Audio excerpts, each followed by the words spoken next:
Hi friend, बघा आमच्याकडे आता लग्न आहे 19 तारखेला, म्हणून मग आमची अशी साफसफाई वगैरे सुरू आहे. आता लग्नाला काय जास्त दिवस राहिले पण नाही, 10 दिवस राहते. 10 दिवसात तर 4 दिवस तर काही कामाचेच नसतं. म्हणून 6 दिवसात आम्हाला लग्नाची साफसफाई, घराची साफसफाई पण करावं लागते, मार्केटचं पण सगळं घ्यावं लागते सामान, आणि घरातले छोटे मोठे कामं सर्व करावं लागतात. खूप कामं आहेत म्हणून माझे व्हिडिओ टाकणं पण होत नाही आहेत. तरी पण मी जसा वेळ मिळाला तसे व्हिडिओ काढत आहे आणि टाकत आहे. बघा, मी जात होती ह्या गाद्या घेऊन.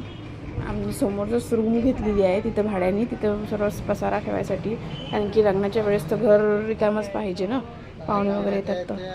तर समोर तिथे पसारा नेऊन ठेवला, सर्व घरातला जे जे कामाचं आहे ते घरात ठेवलं, बाकी सर्व तिकडे नेऊन ठेवलेलं आहे. आणि मी अशी गादी घेऊन जात होती, तर मग आई म्हणत होत्या की घेऊन जात होती, तर या गोधड्या पाहिल्या मी, गोधड्या खराब आहेत म्हणून मग मी ह्या गोधड्या पूर्ण फेकायला काढल्या. आणि मी जर गेली असती तर आईने ह्या गोधड्या परत ठेवून दिल्या असत्या. आता ह्या गोधड्या माझ्या लग्नाला 10 वर्ष झाले. 10 वर्षापासून मी पाहत आहे, धूळ बसलेली आहे पूर्ण, कोणी वापरत नाही. तरी पण आईचं म्हणणं आहे की नाही, राहू दे, विकीच्या मुलांना कामात येणार. आता एवढ्या धुळीच्या गोधड्या कोणीही वापरत नाही लहान मुलांसाठी. याच्यामुळे मी मग त्यांना म्हणत आहे की आता हे जे आपल्याकडे हे जे घोंगडं आहेत, हे ब्लॅक कलरचे ते असतात ब्लँकेट, त्याच्या आपण गोधड्या शिवून ह्या फेकून देऊ. म्हणून मी सर्व फेकायला काढले. त्यांचं मन होतं तर थोडं थोडं की बा ही सर्वच फेकत आहे. त्यांनी इतक्या वर्षापासून सांभाळून ठेवल्या आहेत, पण ठेवल्या मी 2-3 ठेवल्या ज्या ठीकठाक होत्या, त्या बाकी टाकून दिल्या. आणि असा होता आमचा दिवस आजचा.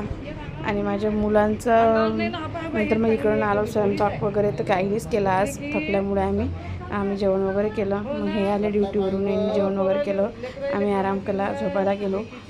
मग मुलाचं माझं चालू असते, आम्ही झोपलो, अंग टाकलं आम्ही की याचं चालू असते की मम्मा भूक लागली. मग याच्या पप्पाने त्याला वाढून दिलं, यांनी जेवण करायला वगैरे बसला.